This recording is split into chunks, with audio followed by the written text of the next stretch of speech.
Graça, paz e bem da parte do Senhor Jesus Cristo a todas e todos. Mais um dia especial de bons encontros. Esse ajuntamento espiritual nos enche de alegria, nos enche de esperança e não há outra coisa a fazer a não ser devolver, toda essa alegria ao Senhor que nos proporciona essa oportunidade desses bons encontros, que seria de nós sem os amigos espirituais. E hoje, pensando num dia tão especial como é o dia da ceia, o dia que nós partimos o pão, o dia que nós compartilhamos o corpo de Cristo como comunidade, eu pensei em conversar com vocês a respeito do que gera em nossas vidas sob a oportunidade dessas relações que estamos construindo com Deus. E aí sempre me vinha a ideia de qualidade de vida, uma melhora de qualidade de vida.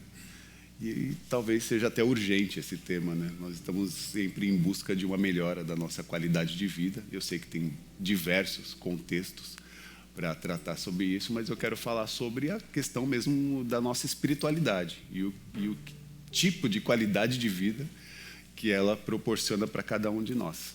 Então, eu queria que você abrisse a sua Bíblia, lá no livro de Gálatas.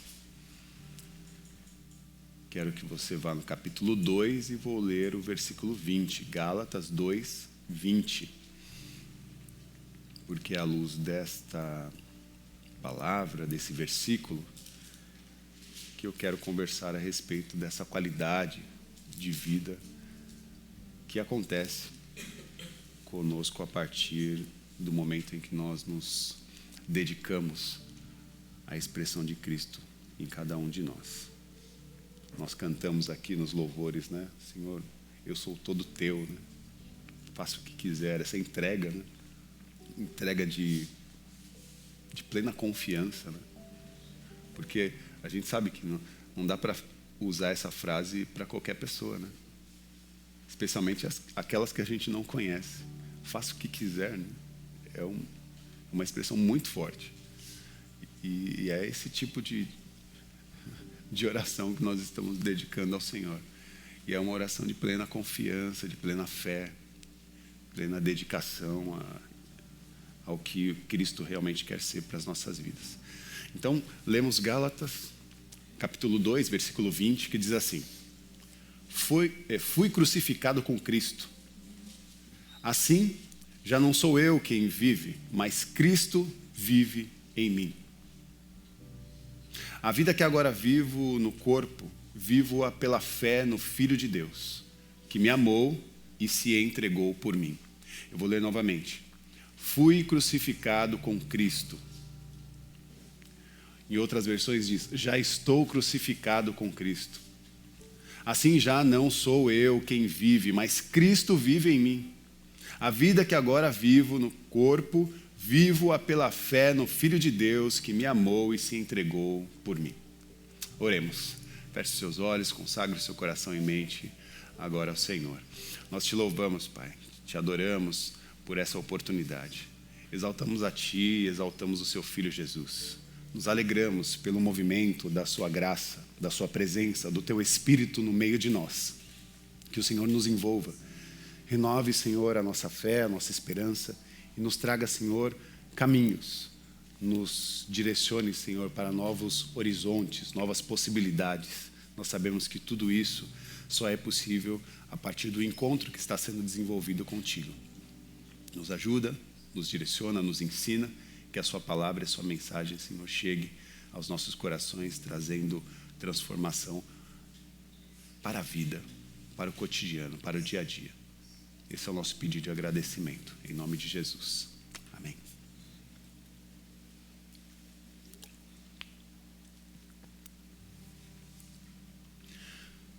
Já estou crucificado com Cristo. Agora não vivo mais eu, mas vive Cristo. Cristo vive em mim. Cristo vive em mim. Cristo vive em você. Uma pergunta: Cristo vive em você? Cristo vive de fato dentro de mim, quando nós estamos falando, né, como cantamos aqui nessa manhã, Senhor, sou tua morada, a sua habitação sou eu. É isso que nós cantamos. Tua habitação sou eu. Sou tua morada. Faça o que quiser. O que te ocorre? O que passa pela sua mente dentro dessa expressão, quando nós dizemos Cristo vive em nós, ou Cristo vive em mim? Essa manifestação de um Deus presente em nossas vidas precisa ter uma certa compreensão, porque é necessário saber que quando dizemos Cristo vive em mim, não significa que habita dentro de nós uma entidade. Quando nós estamos falando que Cristo vive em mim, nós estamos dando abertura para o nosso corpo, né? Para a nossa presença, para a nossa humanidade completa, para que a manifestação do Cristo aconteça em nós a partir do que ela reflete dentro de nós, né? Então, quando nós falamos que Cristo vive em mim, nós estamos falando de uma inspiração. Ele é o agente inspirador das nossas vidas. Não significa que nós temos uma entidade dentro de nós. Pelo contrário, Ele está no meio de nós e se manifesta em nossas vidas sendo essa inspiração para a vida, sendo inspiração para as relações. Porque esse é o movimento de Deus como fruto de vida completa, né? Porque Ele foi o quê? O fôlego de vida. Foi a partir dele que nós recebemos esse fôlego de vida e essa possibilidade de atuar no mundo a partir de uma fonte inspiradora que nós não tínhamos. E precisamos retomar o nosso olhar ao Senhor e falar, aqui está, né? Aquele a quem Deus ama, e nós queremos fazer com que a manifestação de Cristo seja real na minha presença ou na nossa presença no mundo. Então, trata-se do fôlego de vida, trata-se dessa inspiração, dessa forma de potencializar as nossas vidas numa expressão de vida plena, vida completa, vida viva, né? Porque tem vida morta também. Tem vida que não se expressa, que não se manifesta. Agora, o que nós temos aqui como fonte de inspiração e como sopro divino em cada um de nós é a possibilidade de potencializar essa vida que já recebemos, trazendo uma expressão de amor, de alegria, de graça, de cuidado, de comunhão, de boas relações, de afetos, né, bem construídos, de sensibilidade no olhar até o desconhecido, aquele que está longe, ou aquele que se esbarra nos nossos cotidianos, né? E que às vezes o nosso olhar fica tentando fazer alguns preconceitos e a gente vai tentando lutar com todas esses preconceitos construídos em nossos corações, em nossos olhares, fazendo meio que uma balança, né? E pedindo para o Senhor, Senhor, que o meu olhar seja o seu olhar no mundo. Que a minha voz, que a minha boca seja uma boca de Deus para as pessoas. Que a minha expressão seja uma expressão reveladora de graça, de amor. E por que não dizer de milagre? Porque somos esses agentes de milagre no mundo. Então falo sim de uma inspiração divina.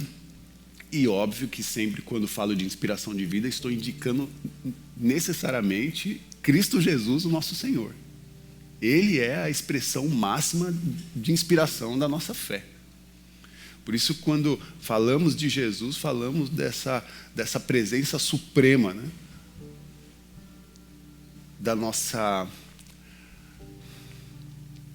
Uma presença suprema e de fonte, né, para as nossas vidas. Porque é nele que se revela a maneira como a gente vive. É nele que se revela também a maneira como o homem deveria ser. Como a humanidade deveria ser. Qual é o modo como nós nos revelamos para o mundo? Olhamos para Jesus e vemos em Jesus uma expressão comunitária. Ele é um indivíduo que está no meio do povo. E ele sempre se revelou dessa forma: eu estou no meio de vós. Olhar para Cristo é ver uma expressão de relação acontecendo. Eu estou no meio de vós. A revelação bíblica vai dizer que o reino de Deus está no meio de vós.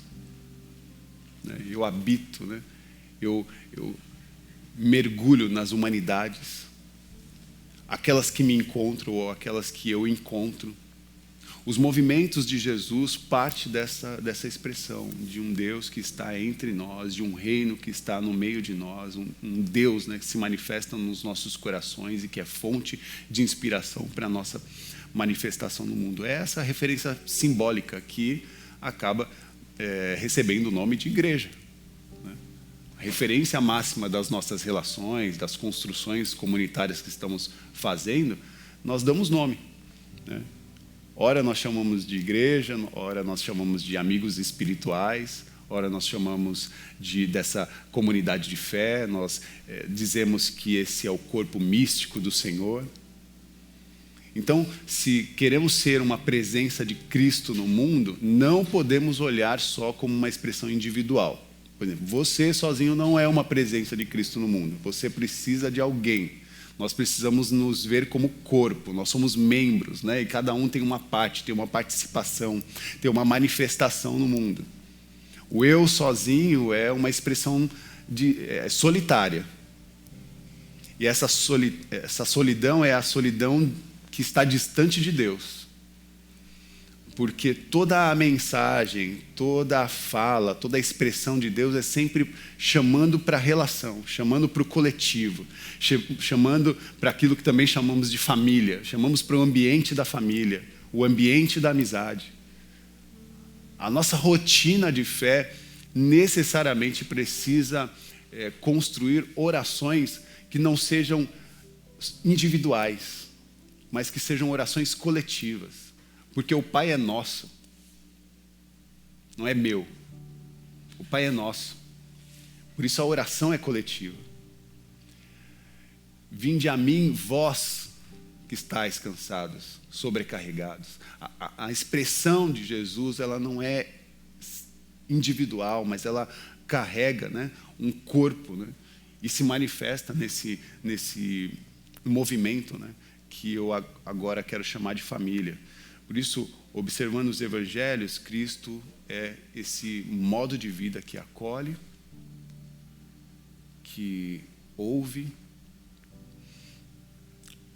que vê, especialmente as pessoas que estão invisibilizadas. Um olhar sensível de Jesus que chegou até nós, que outrora nós achávamos que não eram merecedores, e acredito que continuamos achando que não somos merecedores de tanto amor. E Deus vai regulando a nossa consciência, dizendo: olha, não diga que você não é merecedor, não. Porque dizer que você não é merecedor é desprezar o meu trabalho, desprezar o meu movimento, desprezar a minha entrega.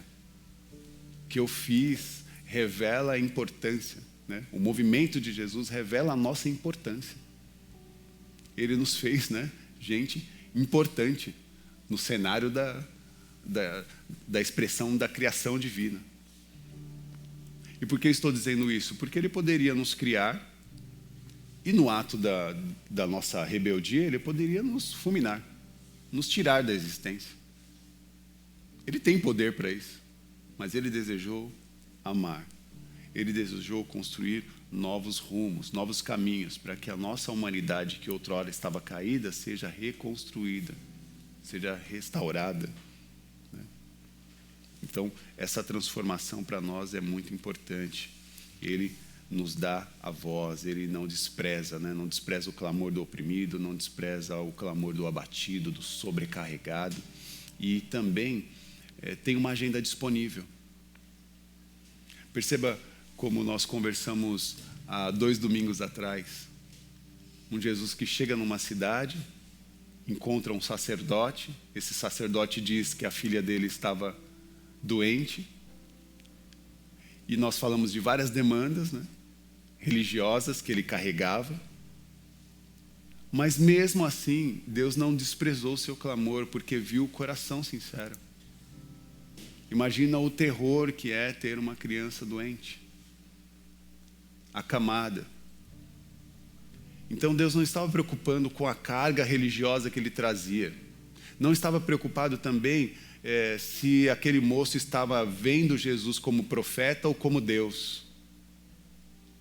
Ele estava, de fato, querendo fazer um movimento para que a expressão de vida chegasse na casa dele e permanecesse. Porque a gente sempre busca curas que são pontuais. Mas certas curas chegam em nossas vidas, adentram a nossa casa e a nossa família, não só de forma pontual, mas de forma transformadora. Toca uma vida, mas renova todo um coletivo. Entende esse movimento como um fio de azeite, né? Que cai e começa a se mover em todo o alimento, dando expressão, dando sabor, né? Essa participação que parece que a nossa espiritualidade está nos exigindo. A manifestação em todos os lados, em todos os aspectos, em todos os movimentos da nossa humanidade, que ela possa acontecer de fato. E Jesus está apontando caminhos, novas travessias. Cristo é aquele que vive e que justamente está vivo. E é bom falar isso, né? Jesus está vivo. Porque só gera vida quem está vivo. Só dá vida, só a vida dá vida. Por exemplo, terra seca fica improdutiva. Água parada, poluída, morta, não produz. Então, quando nós olhamos para a expressão de Cristo, nós não olhamos para um Cristo que está morto, mas Ele está vivo, Ele vive. E mais, como nós dizemos, Ele vive e está no meio de nós, dando oportunidade para que a sua expressão aconteça em nossas vidas. Ele vive, é a vida de Deus que gera também vida em cada um de nós. João, capítulo 4, versículo 14 diz: quem beber da água que eu der, nunca mais terá sede. Quem beber da água que eu der, nunca mais terá sede, nunca mais. A água que eu ofereço é como um poço artesiano interior, jorrando vida para sempre. Jorrando vida que não acaba mais. Vida para sempre é vida eterna, que jorra para a eternidade, que pulsa os nossos movimentos e que rompe todas as limitações, transcende todas as dificuldades, todas as dores, todas as mazelas do mundo, porque agora a gente se determinou a ser amor. A gente se determinou a ser vida para outras vidas.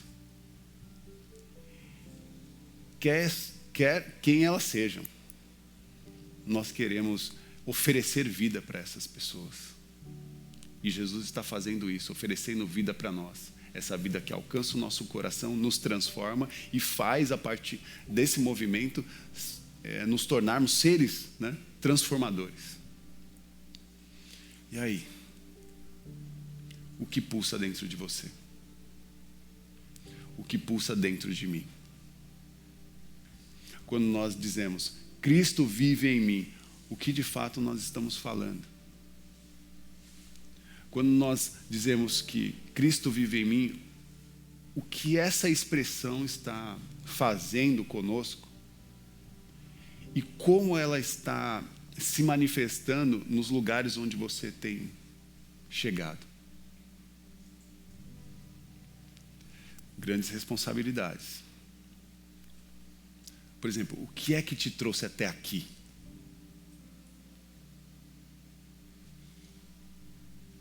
Talvez você esteja pensando, Rafa, o que me trouxe até aqui é porque eu tenho que... porque é o meu dever. Pode ser que você esteja pensando isso.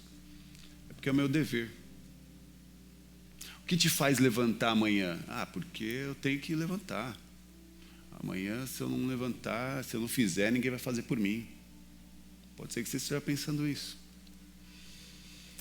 O que eu estou tentando construir com vocês é que eu não gostaria que vocês vivessem uma vida sobre uma lógica de imposição. Então, quando eu pergunto, o que é que te trouxe até aqui? Se você responder, porque é o meu dever, você está na lógica da imposição. Alguém disse para você que você deve estar aqui, que você tem que estar aqui. E você não tem que nada. Você tem que, na verdade, tem que sair dessa lógica. Eu tenho que acordar amanhã porque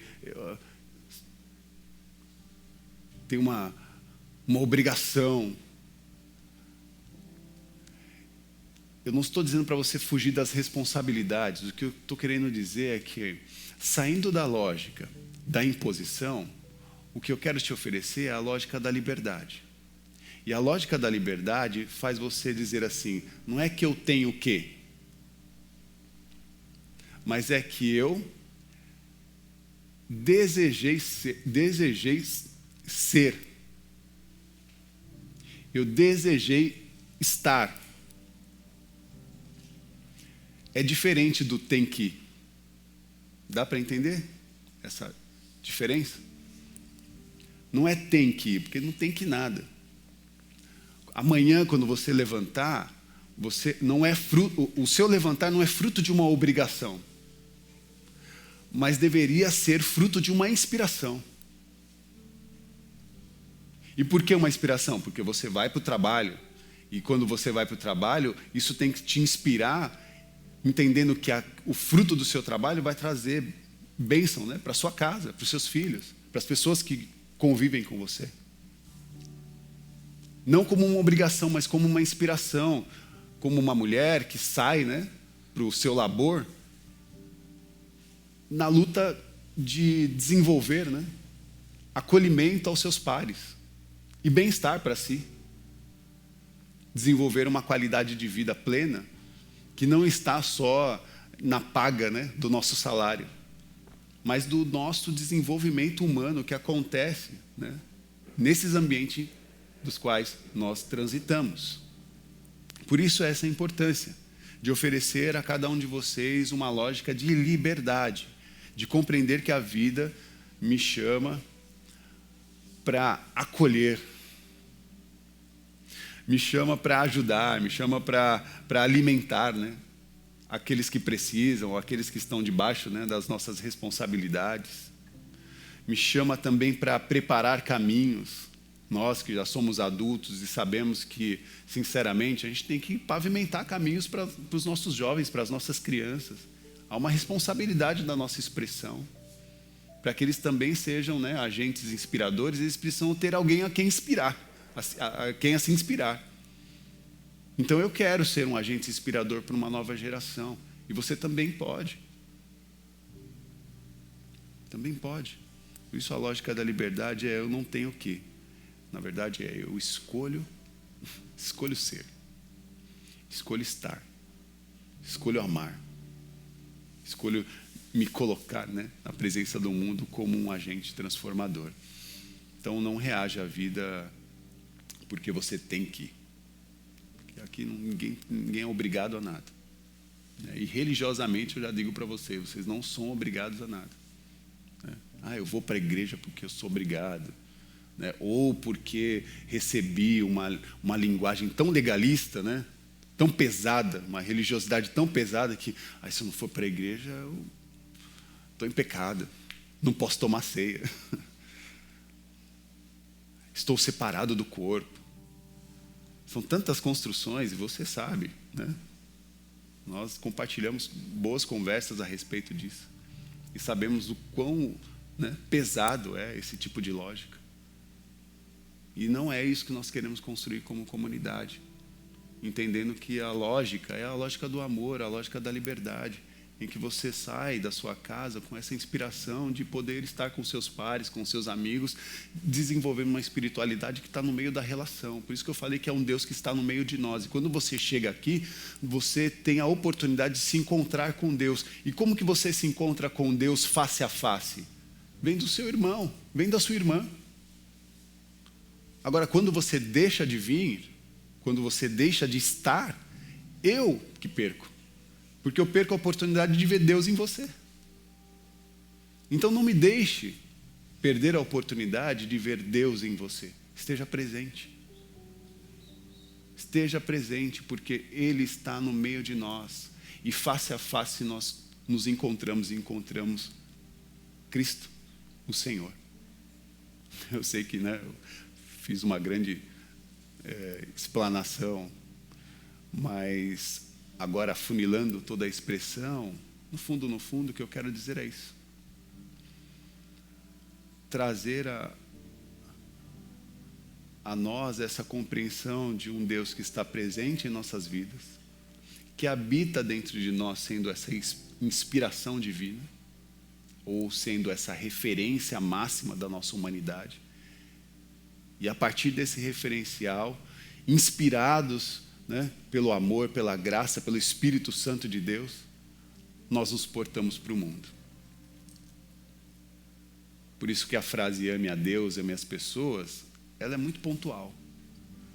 Porque é assim que se diz.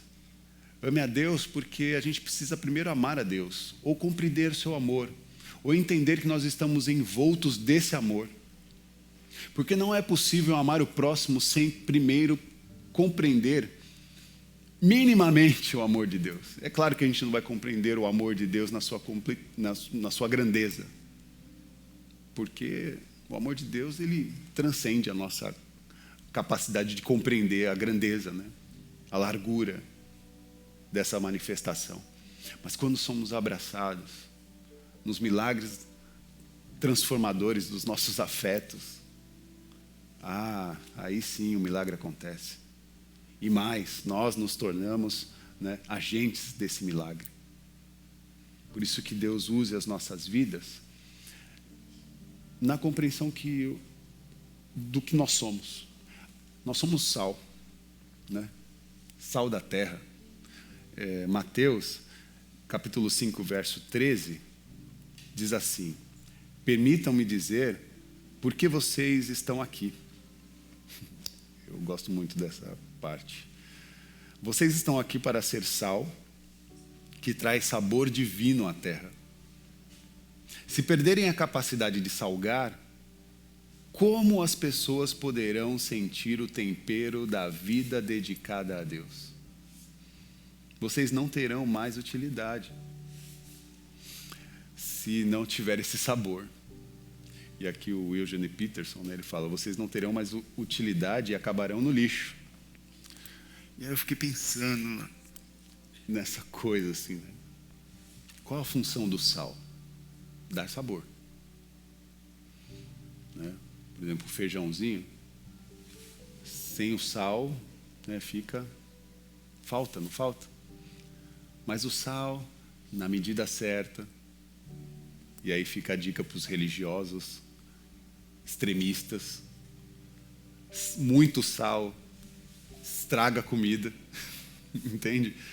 Nós temos que praticar a nossa espiritualidade de uma forma mais sensível, colocando a medida certa, para que o sabor da comida, ou o sabor, ou a beleza das nossas humanidades sejam expressas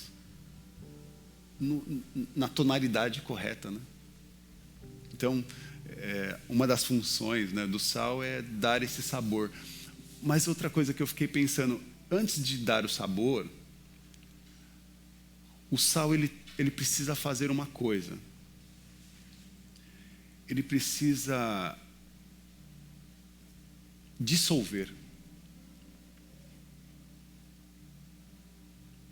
Se somos sal e queremos dar sabor ao mundo, parte também do princípio que quando o sal é colocado, a primeira reação é dissolver. E aí eu fiquei pensando que o movimento de Jesus é esse. Ele se dissolve no meio de nós.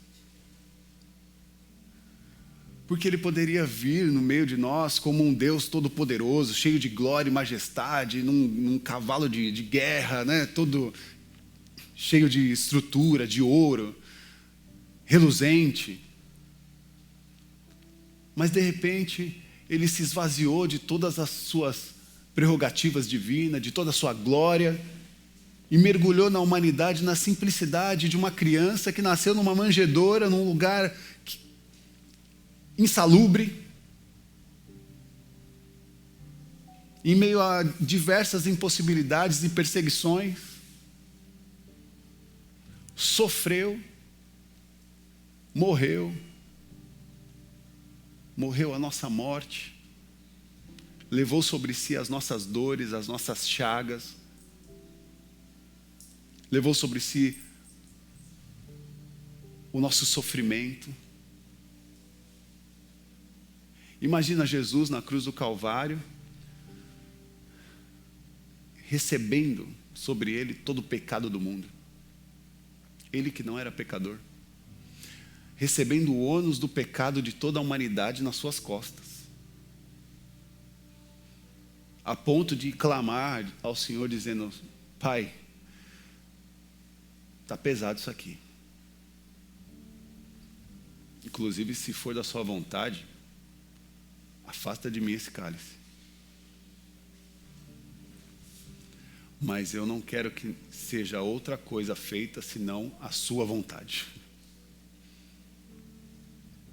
Esse valor de obediência, de entrega, que só pode ser vista numa expressão de entrega do nosso Cristo, né? De amor entregue pelo Cristo, nosso Senhor, nosso Salvador. Ele desce aos infernos, né? Com a nossa morte. Mas quando ele chega, né, frente a frente, ali está a face de alguém que não pecou, que está livre e que tem poder de tomar para si a chave, né, da morte. Saindo da morte e mergulhando para a vida, né? Agora um Deus ressurreto se apresenta diante de nós. Um Deus vivo, que venceu a morte porque não tinha cometido pecado, mas que tomou sobre si os nossos pecados. E disse para nós: olha, a partir de agora, liberdade, o caminho está livre. Liberdade para as nossas relações, para reconstruir os nossos afetos, os nossos olhares, a nossa forma como nós nos portamos e pavimentamos caminho para as próximas gerações. Como cuidamos daquele que está ferido, quando cuidamos daquela que está sozinha. Como nos organizamos como família, como ajuntamento espiritual, como uma expressão da face de Cristo no mundo. Agora nós temos um agente inspirador, que gera vida dentro de nós, e que vai fazer com que essa vida plena, essa vida abundante, essa vida eterna aconteça em todos os lugares onde nós colocarmos a planta dos nossos pés, que ali a graça de Deus se manifeste. Em nome de Jesus. Em nome de Jesus. E por último, eu leio Marcos no capítulo 12, versículo 29 ao 31. Jesus respondeu, quando perguntaram para ele sobre qual era o maior mandamento. E ele disse: o primeiro, em importância, é o seguinte: o Senhor, seu Deus, é o único. Ame o Senhor, seu Deus, com toda a paixão, com toda a fé, com toda a inteligência e com todas as suas forças.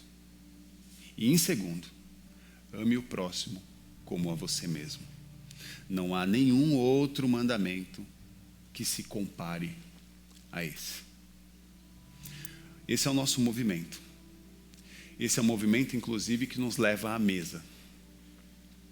Amar ao Senhor com todas as nossas forças, isso é desafiador. Você já usou toda a sua força alguma vez? Eu digo que não.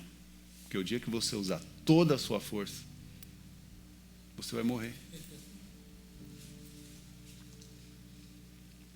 Então, amar ao Senhor com toda a sua força é esse tipo de entrega. É dizer, faça o que quiser. Como nós cantamos, né? Faça o que quiser. Que desafio, hein? Então ame ao Senhor. Com toda a sua força, com toda a sua inteligência, com toda a sua alegria, com toda a sua disposição de vida, de fé. Ame ao Senhor.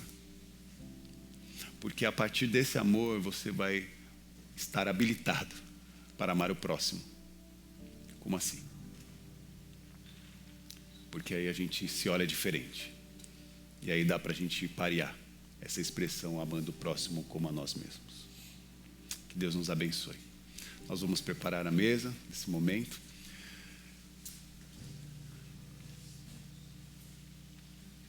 E a mesa é esse lugar de reencontro.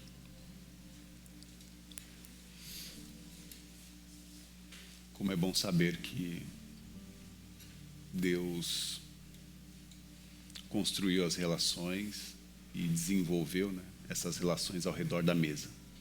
Hoje o que nós vamos fazer é esse ato de adoração ao Senhor por tudo o que Ele tem feito. E celebrando isso como corpo de Cristo, unido, fechado com Deus, até o fim. E em nome de Jesus. Você vai receber o pão e vai receber o cálice. Eu peço para que você se sirva, mas não coma do pão, não beba do cálice até que todos se sirvam. Por favor, ok? Pode se servir. Esse é o corpo de Cristo e o cálice da nova aliança de Cristo Jesus, o nosso Senhor.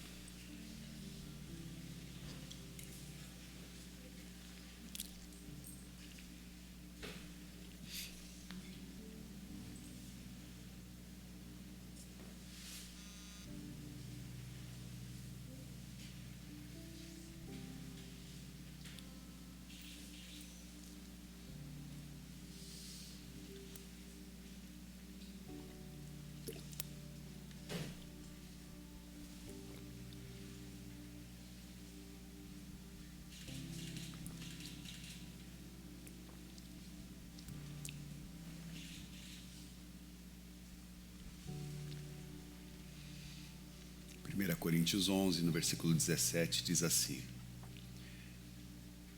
entretanto, nisso que vou dizer não os elogio, porque a reunião de vocês mais fazem mal do que bem. Em primeiro lugar, ouço que quando vocês se reúnem como igreja, há divisões entre vocês. E até certo ponto eu creio, pois é necessário que haja divergência entre vocês para que sejam conhecidos quais entre vocês são aprovados. Quando vocês se reúnem, não é para comer a ceia do Senhor, porque cada um come sua própria ceia e sem esperar um pelos outros. Assim, enquanto um fica com fome, o outro se embriaga. Será que vocês não têm casa para comer e beber? Ou desprezam a igreja de Deus e humilham os que nada têm? Que direi? Eu os elogiarei por isso? O apóstolo Paulo diz, certamente que não. Tudo que o apóstolo Paulo está dizendo aqui é sobre o que nós conversamos. Se nós não estivermos alinhados em nossos afetos, em nossas relações, entendendo a importância do que é ser o corpo de Cristo, comendo, né, como ele está dizendo aqui, comendo sem esperar o irmão, ou comendo mais e vendo o outro que está com fome e não dando importância, achando que esse momento que nós estamos fazendo é só uma mesa qualquer, não compreendendo a importância do que nós estamos fazendo, que no momento que partimos o pão e brindamos esse cálice, isso deixa de ser uma manifestação natural e passa a ser a atribuição do nosso valor espiritual. E aí ele continua dizendo: pois recebi do Senhor o que também entreguei a vocês, que o Senhor Jesus, na noite que foi traído, tomou o pão e, tendo dado graça, partiu e disse: isto é o meu corpo, que é dado em favor de vocês. O meu corpo, dado em favor de vocês. Façam isso em memória de mim. E da mesma forma, depois de comer, tomou o cálice e disse: esse cálice é a nova aliança no meu sangue. Façam isso sempre que beberem, em memória de mim. Porque sempre que vocês comem desse pão e bebem desse cálice, vocês anunciam a morte do Senhor até que Ele venha. E Ele veio. Ele está no meio de nós. Esse pão, então, passa a ser a representação do corpo de Cristo que foi partido por cada um de nós. Um pão de dores, de sofrimento, partido, e que se revela em cada pedaço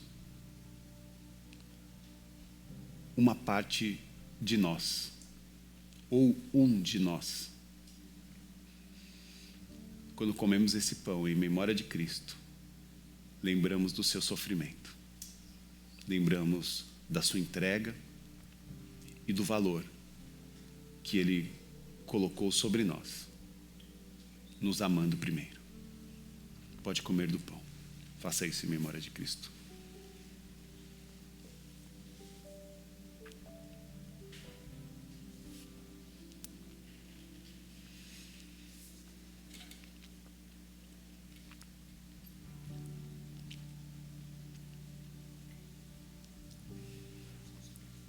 Aleluia, Jesus. Seja exaltado, Deus. Obrigado. Receba, Senhor, nosso coração, as nossas vidas, a nossa mente, a nossa expressão no mundo, retomada a partir do seu sacrifício. Nós somos gratos por essa entrega, gratos por esse amor. Obrigado, Senhor. Aleluia. Aleluia, Jesus. Santo, santo, santo, santo. Tu és santo, Deus. Tu és santo, Jesus. Nós te louvamos. Santo Deus. Aleluia.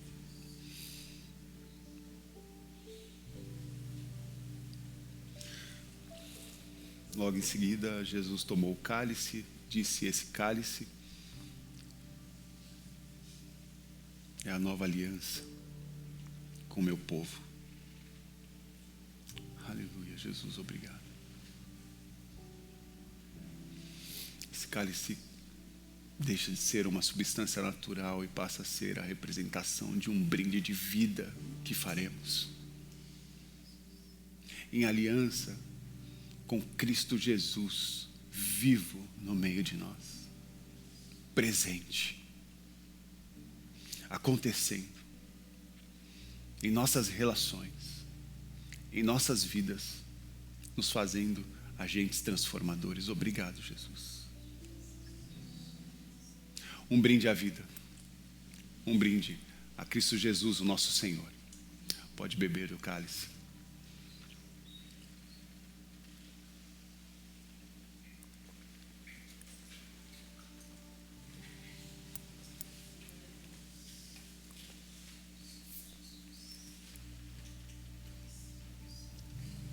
Aleluia. Aleluia, Senhor. Te louvamos, Deus. Te louvamos com plena alegria, com pleno louvor, pela graça, pelo abraço, por nos receber, Senhor, por nos oferecer um caminho de volta. Eis-nos aqui, Jesus. Receba, Senhor, a nossa adoração, o nosso louvor. Seja, Senhor, tudo em nós. Seja, Senhor, tudo em nós. Aleluia.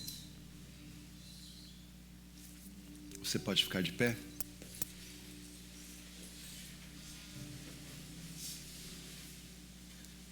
Aleluia, Jesus.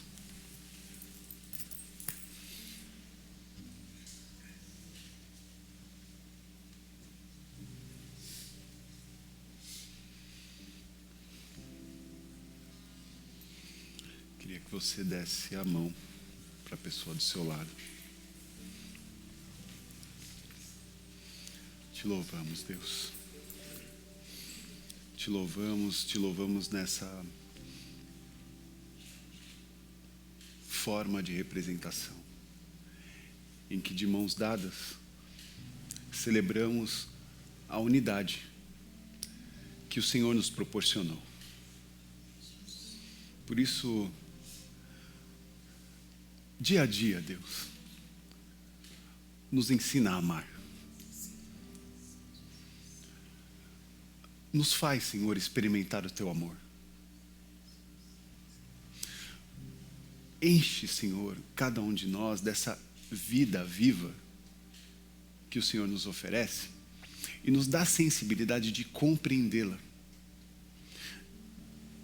Como iremos atuar no mundo a partir dessa fonte de inspiração que está agora dentro de nós? Como rios de águas vivas que fluem, que renovam, que transformam. Tu és a fonte, Jesus. Tu és a fonte, Senhor. Aleluia. Aleluia. Obrigado por isso, Jesus. Obrigado por tudo. Obrigado, Senhor. Obrigado pela Tua graça. Obrigado pelo Teu amor. Obrigado, Jesus. Obrigado por cada uma destas vidas, dessas famílias aqui representadas.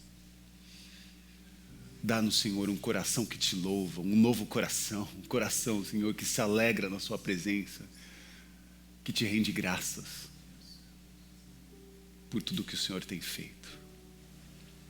Obrigado, Jesus. Aleluia. Obrigado, Senhor. Curve a sua cabeça, que o amor de Deus, que a graça do Senhor Jesus Cristo e que a manifestação do Consolador, o Espírito Santo, esteja sobre a vida de todas e todos. Saiam daqui abençoados.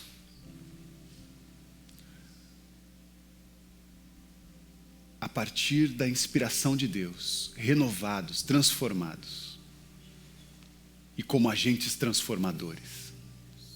Atue no mundo. Inspire